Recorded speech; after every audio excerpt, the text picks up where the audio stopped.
Hello everyone, welcome to UPSC IQ tab. आज के इस वीडियो के अंदर we are going to complete chapter number 59 of polity, that is national commission for women. Now first things first, आपको ये पता होना चाहिए कि वुमेन्स के वेलफेयर को प्रमोट करने के लिए बहुत सारे कमीशंस बनाए गए थे टाइम टू टाइम।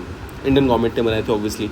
1974 में एक कमीशन बनाया गया था जिसका नाम था committee for status of women in India. ठीक है, अब ये जो कमेटी बनती है ना, वो एक रिकमेंडेशन देती है कि हमारे पास एक नेशनल कमीशन फॉर वुमेन, ऐसा कोई नेशनल बॉडी होना चाहिए जो कि वुमेन्स की राइट्स को सेफगार्ड करने के लिए काम करे। बट 74 में इस पर्टिकुलर रिपोर्ट के आने के बावजूद ऐसा कोई भी एक्शन नहीं लिया जाता है। देन 1988 में फिर से एक न्यू बॉडी बनाई जाती है, national perspective plan for women, और ये भी ऑलमोस्ट सिमिलर रिकमेंडेशन देती है कि हमारे पास एक नेशनल कमीशन फॉर वुमेन, ऐसी कोई बॉडी होनी चाहिए जो कि वुमेन्स के वेलफेयर के लिए काम करे। नाउ इस चीज़ को ध्यान में रखते हुए 4 साल के बाद 1992 में एक एक्ट पास किया जाता है, national commission for women act, और उसके तहत नेशनल कमीशन फॉर वुमेन नाम की एक बॉडी को बनाया जाता है। सो इससे हमें ये पता चलता है कि 1992 में एक पर्टिकुलर एक्ट आया था, यानी कि पार्लियामेंट का एक्ट आया था। इसका मतलब क्या है कि जो नेशनल कमीशन फॉर वुमेन है वो एक स्टैच्यूटरी बॉडी है। ठीक है, सो ध्यान रखने वाली बात है, ये कॉन्स्टिट्यूशनल बॉडी नहीं है। ऐसा कोई भी नेशनल कमीशन हमारे कॉन्स्टिट्यूशन के अंदर मेंशन नहीं है, रादर ये एक एक्ट, पार्लियामेंट का जो एक्ट है उसके अंदर मेंशन है। एम क्या है इसका? एम ये है कि वुमेन्स की राइट्स को प्रमोट करना है, प्रोटेक्ट करना है, सेफगार्ड करना है। ठीक है, सो वुमेन्स को प्रमोट करने के लिए इस पर्टिकुलर बॉडी को, that is national commission for women को बनाया गया है। नाउ ये एक ऑटोनोमस बॉडी है, यानी कि अपना काम खुद से करती है, किसी और के ऊपर डिपेंडेंट नहीं है। नेक्स्ट, ये एक स्टैच्यूटरी बॉडी है, जैसा हमने ऑलरेडी डिस्कस किया कि नेशनल कमीशन फॉर वुमेन नाम का एक बॉडी बनाया गया 1990 में through national commission for women act 1990। Now इसकी जो नोडल मिनिस्ट्री है overall, that is ministry of women and child development, यानी कि MWCD, ministry of women and child development जो है वो इस पर्टिकुलर मिनिस्ट्री को डेवलपमेंट के लिए काम करती है और वुमेन्स के राइट्स को प्रमोट करती है। ठीक है, सो इसके बाद देखिए, इसके बाद अगर आप देखोगे तो मेन ऑब्जेक्टिव्स क्या क्या हैं नेशनल कमीशन फॉर वुमेन के, उसको हम देखते हैं।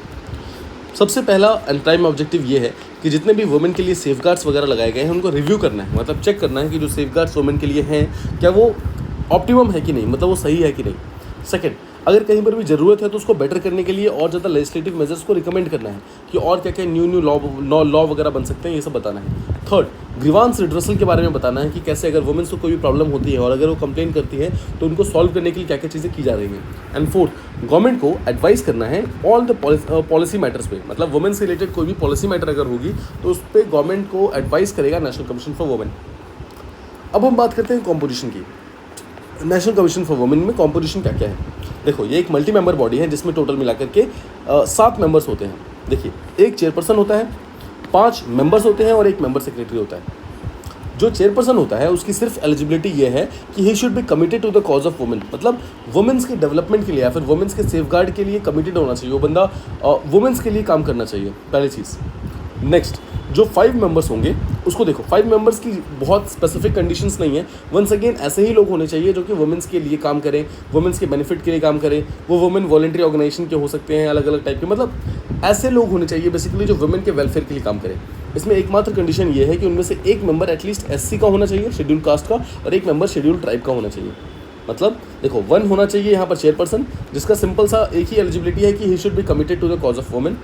5 members again they should be committed to the cause of women, जिसमें से एक शेड्यूल कास्ट और एक शेड्यूल ट्राइब के होंगे, और एक और पर्सन होगा, ही should be a member secretary. अब देखिए, जो मेंबर सेक्रेटरी बन सकता है वो या तो एक्सपर्ट होना चाहिए किसी ऐसी फील्ड में जैसे सोशियोलॉजिकल मूवमेंट वगैरह की फील्ड में, या फिर मैनेजमेंट की फील्ड में एक्सपर्ट होना चाहिए, या फिर कोई सिविल सर्वेंट होना चाहिए, यानी कि ऑल इंडिया सर्विस का, यानी कि IAS, IPS and Indian forest service, इन तीनों में से किसी एक का होना चाहिए, तो वो मेंबर सेक्रेटरी बन सकता है। एक बार फिर से अगर हम रिवाइज करें तो देखिए, एक बन सकता है चेयरपर्सन, एक चेयरपर्सन होगा जो कि simply he should be committed to the cause of women. 5 members होंगे, again they should be committed to the cause of women, जिसमें से एक SC होगा और एक ST होगा। एंड फाइनली एक मेंबर सेक्रेटरी होगा, तो या तो एक्सपर्ट होना चाहिए किसी फील्ड के अंदर, या फिर he should be a civil servant, यानी कि वो एक IAS ऑफिसर हो सकता है। अब देखिए, जितने भी लोग थे, ये चेयरपर्सन हो गए, मेंबर्स हो गए, मेंबर सेक्रेटरी हो गए, उन सबको नॉमिनेट किया जाता है बाय द सेंट्रल गवर्नमेंट। अब सेंट्रल गवर्नमेंट में कौन नॉमिनेट करता है? तो they are done by ministry of women and child development. हमने यहाँ पर देखा था ministry of women and child development ही इस पर्टिकुलर जो बॉडी का नोडल मिनिस्ट्री भी है, राइट। सो वही ministry of women and child development जो है वो डिसाइड करता है, नॉमिनेट करता है कि चेयरपर्सन कौन होगा, मेंबर कौन होंगे और मेंबर सेक्रेटरी कौन कौन होंगे। इसके अलावा जो सैलरी अलाउंसेस वगैरह हैं, ये सब कौन डिसाइड करता है? इनका सेंट्रल गवर्नमेंट डिसाइड करता है, और इनको जो ऑफिस मिलती है वो 3 साल के लिए ऑफिस मिलती है। ध्यान रखिए, कोई मैक्सिमम एज यहाँ पर नहीं है, मैक्सिमम एज कुछ नहीं है यहाँ पर, सिंपली 3 साल के लिए ऑफिस मिलेगा, बस ये मेंशन किया गया है। अगर वो चाहे तो खुद से अपनी जॉब से रिज़ाइन कर सकते हैं और रेजिग्नेशन उनको सेंट्रल गवर्नमेंट देना पड़ेगा, यानी कि ministry of women and child development को उनको अपना रेजिग्नेशन लेटर देना होगा। इसके अलावा सेंट्रल गवर्नमेंट चाहे तो उसको रिमूव भी कर सकती है। रिमूव करने के लिए कुछ कंडीशंस हैं, जैसे कि या तो अगर वो इंसॉल्वेंट हो गया हो, यानी कि वो दिवालिया हो गया हो, या फिर he gets convicted and sentence to imprisonment, यानी कि उसको जेल हो जाती है। तो कितने टाइम की जेल होती है ये मेंशन नहीं किया गया है, बट ये मेंशन किया गया है कि अगर उसको जेल किसी ऐसे कारण से होती है जिससे उसका कैरेक्टर खराब पता चलता है कि मतलब वो खराब कैरेक्टर का पर्सन है, यानी कि उसकी मॉरल टर्पिट्यूड खराब निकलती है, तो उसको वहाँ पर रिमूव किया जा सकता है प्रेसिडेंट के द्वारा। थर्ड, अगर वो अनसाउंड माइंड का निकले तो भी उसको बाहर निकाला जा सकता है। नेक्स्ट, अगर वो किसी भी टाइप के जो भी उसको फंक्शन दिया गया है, जो भी उसको रिस्पॉन्सिबिलिटी दी गई है, अगर वो उस रिस्पॉन्सिबिलिटी को निभाने से मना कर दे तो भी उसको यहाँ पर मतलब बाहर निकाला जा सकता है। इसके अलावा जब भी नेशनल कमीशन फॉर वुमेन की मीटिंग्स होंगी, अगर उस मीटिंग में 3 लगातार मीटिंग में वो एब्सेंट रहता है या फिर नहीं आता है बिना इन्फॉर्म किए, प्रायर इन्फॉर्म किए, तो वहाँ पर उसको निकाल दिया जाएगा। एंड फाइनली अगर कोई अपने पोजीशन का गलत इस्तेमाल करेगा तो भी उसको वहाँ से निकाल दिया जाएगा।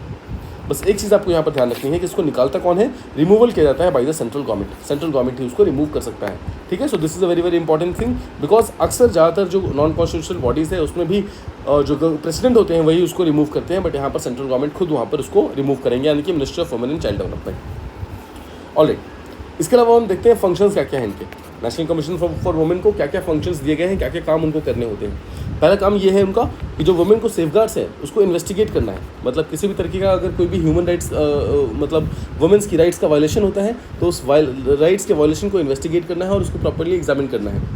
सेकेंड, अगर सेंट्रल गवर्नमेंट चाहे, मतलब वो चाहे तो सेंट्रल गवर्नमेंट को एनुअली या फिर जब भी वो चाहे तो वो एक रिपोर्ट देते हैं और उस रिपोर्ट को आगे सेंट्रल गवर्नमेंट को जो पार्लियामेंट होता है, पार्लियामेंट के अंदर डालना होता है, ठीक है। सो एनुअल रिपोर्ट तो जाता ही है, साथ ही साथ कोई स्पेशल रिपोर्ट्स भी जा सकते हैं। थर्ड, वो कुछ रिकमेंडेशंस देते हैं वुमेन की जो भी सेफगार्ड वगैरह है उसको प्रॉपर्ली इंप्लीमेंट करने के लिए, ये भी काम उसका ही है।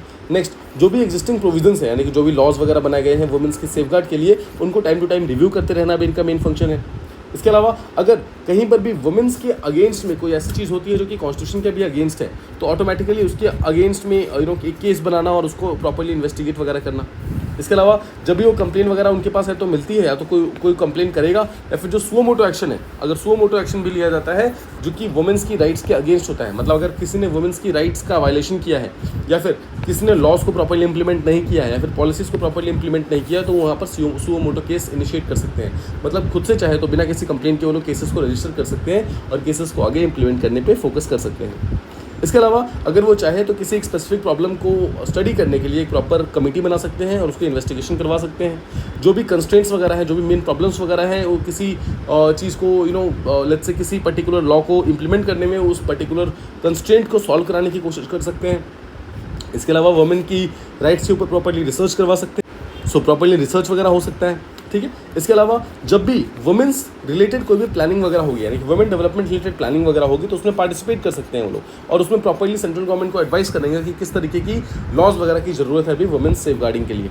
इसके अलावा जो भी वुमेन डेवलपमेंट के लिए चीज़ें बनाई जा रही हैं, जो भी न्यू लेट्स से लॉज वगैरह बनाए गए हैं, भले यूनियन के द्वारा या स्टेट के द्वारा, उसको अकेले ही ये प्लानिंग उसको मतलब प्रॉपर्ली इवैल्यूएट करते हैं, वो चेक करते हैं कि सही तरीके से वो इम्प्लीमेंट हो रहा है नहीं हो रहा है। इसके अलावा अगर कोई भी ऐसा जेल वगैरह है जहाँ पे वुमेन प्रिजनर्स को रखा गया है, वहाँ जाकर वो वहाँ पे लिविंग कंडीशन वगैरह चेक करते हैं, वहाँ पर देखते हैं कि वुमेन्स के साथ सही सलूक हो रहा है कि नहीं हो रहा। नेक्स्ट, देखो एक चीज़ का ध्यान रखिएगा, जब भी लार्ज बॉडी ऑफ वुमेन है, मान लो अगर बहुत सारी वुमेन्स है जिनके अगेंस्ट कोई केस चल रहा है, तो उस पर्टिकुलर केस को वो फंड भी करते हैं। ध्यान रखना ये चीज़ कि वो फंडिंग भी प्रोवाइड करते हैं अगर बहुत सारे वुमेन्स हो, यानी कि लार्ज बॉडी ऑफ वुमेन्स होनी चाहिए। सिंगल वुमेन के अगेंस्ट कोई ऐसा रूल नहीं है, but large body of women के अगेंस्ट वो फंडिंग कर सकते हैं। इसके अलावा वो पीरियडिकल रिपोर्ट्स वगैरह बनाते रहते हैं वुमेन के राइट्स के ऊपर और किस तरीके से वुमेन्स के राइट्स को और बेटर तरीके से इंप्लीमेंट किया जा सकता है। और इसके अलावा सेंट्रल गवर्नमेंट अगर कोई और फंक्शन इनको प्रोवाइड करती है तो वो फंक्शन भी ये लोग प्रॉपर्ली पूरा करेंगे। इसके अलावा देखिए, जो हमने ऑलरेडी बात की कि ये लोग सेंट्रल गवर्नमेंट को एक रिपोर्ट देते हैं, एनुअल रिपोर्ट, और जब भी वो चाहे तब खुद अगेन रिपोर्ट दे सकते हैं। मतलब ज़रूरी नहीं कि सिर्फ और सिर्फ साल में एक ही रिपोर्ट जाएगा, मल्टीपल रिपोर्ट्स भी जा सकते हैं। जब वो रिपोर्ट सेंट्रल गवर्नमेंट के पास आ जाता है तो सेंट्रल गवर्नमेंट क्या करता है, उस पर्टिकुलर रिपोर्ट को लेकर के पार्लियामेंट के सामने रखता है, बट साथ ही साथ उस पर्टिकुलर रिपोर्ट के साथ में एक मेमोरेंडम डालता है जिसमें वो बताता है कि किस पर्टिकुलर सजेशन के ऊपर क्या एक्शंस लिए गए हैं, और साथ ही साथ एक और डालता है जहाँ पर वो बताता है कि किसी पर्टिकुलर चीज़ के ऊपर क्या एक्शन नहीं लिए गए हैं और क्यों एक्शन नहीं लिए गए हैं, उसका एक प्रॉपर रीज़न दिया जाता है। यानी कि इसका मतलब क्या है कि भले ही जो नेशनल कमीशन फॉर वुमेन है उनकी जितने भी रिकमेंडेशंस है वो रिकमेंडेटरी इन नेचर है, मतलब वो सिर्फ रिकमेंडेशंस है, मतलब ऐसा बाइंडिंग नहीं है सेंट्रल गवर्नमेंट के ऊपर उसको एक्सेप्ट करना, लेकिन एक मॉरल प्रेशर है, क्योंकि अगर सेंट्रल गवर्नमेंट किसी भी पर्टिकुलर रिकमेंडेशन को एक्सेप्ट नहीं करेगा तो सेंट्रल गवर्नमेंट को एक प्रॉपर रीज़न देना होगा एज टू क्यों उसने वो पर्टिकुलर रीज़न को एक्सेप्ट नहीं किया है, रिकमेंडेशन को एक्सेप्ट नहीं किया है, ये उसको बताना होगा। ठीक है, same thing goes for the state government. अब देखो नेशनल कमीशन फॉर वुमेन जो है वो एक कॉमन बॉडी है सेंट्रल गवर्नमेंट और स्टेट गवर्नमेंट के लिए। इसका मतलब क्या है, सेंट्रल लेवल पे कोई भी वुमेन से अगेंस्ट राइट वायलेशन होता है तो भी एनसीडब्ल्यू ही इसको चेक करेगा, और अगर स्टेट लेवल पे होता है तो उसको भी एनसीडब्ल्यू ही चेक करेगा। तो अगर स्टेट से रिलेटेड कोई भी पर्टिकुलर ऐसा प्रॉब्लम आता है तो वो अपनी रिपोर्ट सबमिट करेगा स्टेट गवर्नमेंट को, और स्टेट गवर्नमेंट का काम क्या होगा, उस स्टेट गवर्नमेंट को उस पर्टिकुलर रिपोर्ट को स्टेट लेजिस्लेचर के दोनों हाउसेस के सामने डालना होगा। साथ ही साथ सेम दो चीज़ें, पहला किस पर्टिकुलर रिकमेंडेशन के ऊपर क्या एक्शन लिया गया है, और दूसरा किस पर्टिकुलर रिकमेंडेशन के ऊपर एक्शन नहीं लिया गया है और क्यों नहीं लिया गया है, ये सारा एक्सप्लेनेशन के साथ में उनको स्टेट लेजिस्लेचर के अंदर डालना होगा। Now let's move on to the power part. Exactly national commission for women के पास क्या क्या पावर्स हैं। पहली चीज़ तो नेशनल कमीशन फॉर वुमेन जो है वो कमिटीज़ बना सकती है। किस चीज़ के ऊपर, जब भी वुमेन्स के राइट्स का वायलेशन होगा तो उस पर्टिकुलर राइट्स को सॉल्व करने के लिए वो बेसिकली डिफरेंट टाइप की कमिटीज़ वगैरह बना सकती है। तो ध्यान रखिएगा उस कमिटी में कुछ मेंबर्स तो होंगे ही जो कि मतलब लेट्स से ऑफिसर्स वगैरह हैं, इसके अलावा उस पर्टिकुलर कमिटी में कुछ बाहर के मेंबर भी नेशनल कमीशन फॉर वुमेन डाल सकता है, मतलब बाहर के मेंबर डाल देगा उस कमिटी के पार्टनरशिप को ऑब्जर्व करने के लिए, जो भी वर्किंग वगैरह है उसको ऑब्जर्व करने के लिए। और जो बाहर से मेंबर जो होगा वो उस पर्टिकुलर मीटिंग को मतलब अटेंड कर सकता है और वहाँ पर बातचीत कर सकता है, अपना जो भी उसका डिसीजन है वो दे सकता है, लेकिन वहाँ पर वोट नहीं कर सकता। तो ध्यान रखिएगा जो कमेटी के मेन मेंबर्स हैं सिर्फ वही वोट कर सकते हैं। अगर नेशनल कमीशन फॉर वुमेन बाहर से किसी और मेंबर को उस पर्टिकुलर कमेटी के अंदर डालता है तो वो लोग उसके अंदर वोटिंग नहीं कर सकते हैं, ये बहुत इंपॉर्टेंट है। ठीक है, इसके अलावा नेशनल कमीशन फॉर वुमेन के पास ये भी पावर है कि वो अपने जो भी प्रोसीजर्स है उसको खुद से रेगुलेट कर सकता है, और उसके पास सिविल कोर्ट की पावर्स होती है। It also has a procedure for its committees. So ध्यान रखने वाली बात यह है कि जो प्रोसीजर को रेगुलेट करेगा not just for NCW but साथ ही साथ जितने भी कमिटीज़ फॉर्म करेगा उनके भी प्रोसीजर्स को नेशनल कमीशन फॉर वुमेन खुद ही रेगुलेट कर सकता है। इसके अलावा जब भी वो किसी भी वुमेन के अगेंस्ट कोई भी अगर वायलेशन के केसेस आते हैं और उसको अगर वो इन्वेस्टिगेट कर रहा हो उस टाइम उसके पास सारी की सारी पावर्स एक सिविल कोर्ट की पावर्स होती हैं, यानी कि उसके पास कुछ ऐसे पावर्स होते हैं कि जो कि कंपैरेटिवली जुडिशियल इन कैरेक्टर होते हैं। पावर नंबर 1, वो किसी भी पर्सन को समन कर सकता है और उसके अटेंडेंस को एनफोर्स कर सकता है अपने ऑफिस के अंदर कोई भी पूछताछ करने के लिए।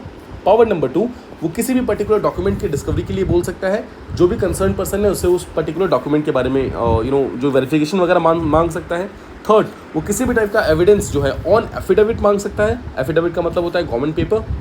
नंबर 4, वो किसी भी टाइप की पब्लिक रिकॉर्ड की डिमांड कर सकता है किसी भी कोर्ट से या फिर किसी भी सेंट्रल या फिर स्टेट गवर्नमेंट के ऑफिस से। और जो पावर नंबर 5 है ये है कि वो मतलब एक समन इशू कर सकता है फॉर विटनेसेस एंड डॉक्यूमेंट्स, जो भी विटनेसेस वगैरह है डॉक्यूमेंट्स वगैरह है उनको भी वो मंगा सकता है। एंड फाइनली सेंट्रल गवर्नमेंट अगर उसको कोई और काम देती है तो वो सब भी नेशनल कमीशन फॉर वुमेन को करना होगा। इसके अलावा देखो जो सेंट्रल गवर्नमेंट है, ध्यान रखना एक काम ये भी है कि वो नेशनल कमीशन फॉर वुमेन से उसको हर पॉलिसी मैटर पे रिकमेंड करना होगा, मतलब एक कंसल्टेशन करनी होगी जब भी वो वुमेन्स के लिए कोई भी रिकमेंडेशन वगैरह बना रहे हैं, पॉलिसी वगैरह बना रहे हैं, तो नेशनल कमीशन फॉर वुमेन से उनको वहाँ पर प्रॉपर्ली एक कंसल्टेशन करनी होती है। फाइनली हम वर्किंग की बात करते हैं। तो देखो जब भी कोई एक particular complain national commission for women के सामने आती है, भले ही वो वर्बल कंप्लेन हो, राइटिंग में कंप्लेन हो, या फिर अगर कंप्लेन ना भी हो तो नेशनल कमीशन फॉर वुमेन जो है यहाँ पर सुओ मोटो डिसीजंस ले सकता है, मतलब खुद से वो डिसीजंस ले सकता है। बहुत सारे डिफरेंट टाइप के क्राइम्स हैं जिसके against basically national commission for women काम कर सकता है। सो बेसिकली आपको यहाँ पर ये ध्यान रखना है कि वुमेन्स के अगेंस्ट कोई भी छोटा से छोटा क्राइम भी होगा और बड़े से बड़ा क्राइम भी होगा, वहाँ पर नेशनल कमीशन फॉर वुमेन उसके अगेंस्ट में एक्शन ले सकता है। इसके अलावा लेट्स से कि अगर उसने पर्टिकुलर कंप्लेंट्स उसके पास आई है तो एग्जैक्टली वो क्या क्या चीज़ें कर सकता है। पहली चीज़ तो लेट्स से कि अगर वो पर्टिकुलर चीज़ पुलिस इन्वेस्टिगेशन का पार्ट है तो वो उस पर्टिकुलर केस को पुलिस अथॉरिटी के पास ट्रांसफ़र कर देगा सो दैट पुलिस अथॉरिटीज़ उसका प्रॉपर इन्वेस्टिगेशन कर सके। सेकंड, अगर कोई भी फैमिली डिस्प्यूट उसके पास आता है तो उसको काउंसलिंग के थ्रू यानी कि कोर्ट के बाहर एक काउंसलिंग के थ्रू यानी कि ऑल्टरनेट डिस्प्यूट मैकेनिज्म के थ्रू उस प्रॉब्लम को सॉल्व करने की कोशिश करेगा। थर्ड, अगर उसके पास डिफरेंट टाइप का डेटा आता है तो उस डेटा को स्टेट अथॉरिटी के पास भेज देगा सो दैट उसके ऊपर प्रॉपर एक्शन लिया जाए। फोर्थ, अगर उसके पास कोई भी सेक्सुअल हरासमेंट के कंप्लेंट्स वगैरह आते हैं तो जो भी कंसर्न ऑर्गेनाइजेशन है उस कंसर्न ऑर्गेनाइजेशन को वो एक प्रॉपर नोटिस भेजेगा कि इस पर्टिकुलर कंप्लेंट को जल्दी से जल्दी सॉल्व करने की कोशिश करनी है एंड उस पर्टिकुलर चीज़ के ऊपर क्या क्या एक्शंस लिए जा रहे हैं उस कंसर्न अथॉरिटी के द्वारा उसको प्रॉपर्ली मॉनिटर करेगा। ये काफ़ी इंपॉर्टेंट है। एंड फाइनली अगर कोई भी सीरियस क्राइम्स वगैरह होती है तो वहाँ पर नेशनल कमीशन फॉर वुमेन एक प्रॉपर कमेटी बना सकता है सो दैट जो विक्टिम्स हैं उनको एक इमीडिएट रिलीफ वगैरह मिल सके। नाउ इसी में एक फाइनल टॉपिक है पारिवारिक महिला लोक अदालत के बारे में। नो, लोक अदालत आप जानते हैं, इट इज़ कॉल्ड एज जन कोर्ट, यानी कि जनता का कोर्ट जो है उसको लोक अदालत बोला जाता है। तो वो नेशनल कमीशन फॉर वुमेन ने भी एक इनोवेशन किया है, उन्होंने एक पारिवारिक महिला लोक अदालत बनाया है।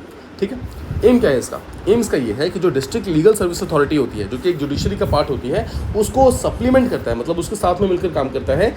वुमेन से रिलेटेड जितने भी ऐसे केसेस वगैरह हैं उनको वो सॉल्व करने की कोशिश करता है। बेसिकली एम ये है कि जितने भी ऐसे केसेस हैं, जैसे जो मैरिज से रिलेटेड केसेस हैं या फिर जो फैमिली अफेयर से रिलेटेड केसेस हैं, यानी कि जो हाउस होल्ड के केसेस हैं, उनको नेशनल कमीशन फॉर वुमेन जो है वो पारिवारिक महिला लोक अदालत के थ्रू सॉल्व करने की कोशिश करता है। नाउ ये सेम मॉडल पे बनाया गया है जिस मॉडल पे लोक अदालत को बनाया गया है। नाउ देखो, जो कमीशन है ना, वो फाइनेंशियल असिस्टेंस प्रोवाइड करता है किसी एनजीओ को या फिर किसी स्टेट वुमेन कमीशन को या फिर किसी स्टेट लीगल सर्विस अथॉरिटी को। इन सबको वो पैसे प्रोवाइड करता है और बोलता है कि तुम लोग पारिवारिक महिला लोक अदालत बनाओ। मतलब ध्यान रखना, जो basically national commission for women है वो खुद से ये पर्टिकुलर बॉडी नहीं बनाता है, अदर वो किसी और जो कंसर्न डिपार्टमेंट है उसकी हेल्प लेता है इस पर्टिकुलर बॉडी को बनाने में, बट फंडिंग वो खुद करता है। फंडिंग कौन करता है? नेशनल कमीशन फॉर वुमेन खुद करता है। नाउ मेन ऑब्जेक्टिव्स क्या क्या है पारिवारिक महिला लोक अदालत के? ऑब्जेक्टिव नंबर 1, स्पीडी और cost free dispension of justice for women's, मतलब वुमेन्स के लिए बहुत तेज़ और फ्री ऑफ कॉस्ट वो जस्टिस प्रोवाइड करना है हाउस होल्ड मैटर्स में। दूसरा, अगर किसी भी तरीके का हाउस होल्ड प्रॉब्लम होता है तो कोर्ट जाने की ज़रूरत नहीं है, एक ऑल्टरनेट डिस्प्यूट सेटलमेंट का एक प्रोविज़न जो है वो लोगों तक पहुंचाना है, अवेयरनेस पहुंचाना है कि हर चीज़ को कोर्ट में लेके जाने की ज़रूरत नहीं है, आप ऑफ द कोर्ट भी सेटलमेंट कर सकते हो, प्रॉब्लम सॉल्व कर सकते हो। थर्ड, आप पब्लिक को इनकरेज कीजिए अपने डिस्प्यूट को सॉल्व करने के लिए विदाउट द फॉर्मल सेटअप, यानी कि कोर्ट में जाए बिना, ऑल्टरनेट ऑफ द कोर्ट, यानी कि जो डिस्प्यूट सेटलमेंट मैकेनिज्म्स वगैरह होते हैं, जैसे पारिवारिक महिला लोक अदालत है, वहाँ पर जाकर प्रॉब्लम को सॉल्व करने के लिए। एंड फाइनली, वुमेन्स को एम्पावर करना है जस्टिस डिलीवरी सिस्टम का एक पार्ट बनने के लिए। अगर वो ऐसा कर पाते हैं तो ऑटोमेटिकली वुमेन्स की जो राइट है वो सिक्योर हो जाएंगे और वुमेन्स बेटर तरीके से अपने खुद के राइट्स की प्रोटेक्शन कर पाएंगे। So this was all from this particular video and this particular chapter. I hope you have understood all the points. If you liked the video, please leave a like and share and subscribe to the channel. Thank you so much for listening. Please stay tuned for the next video.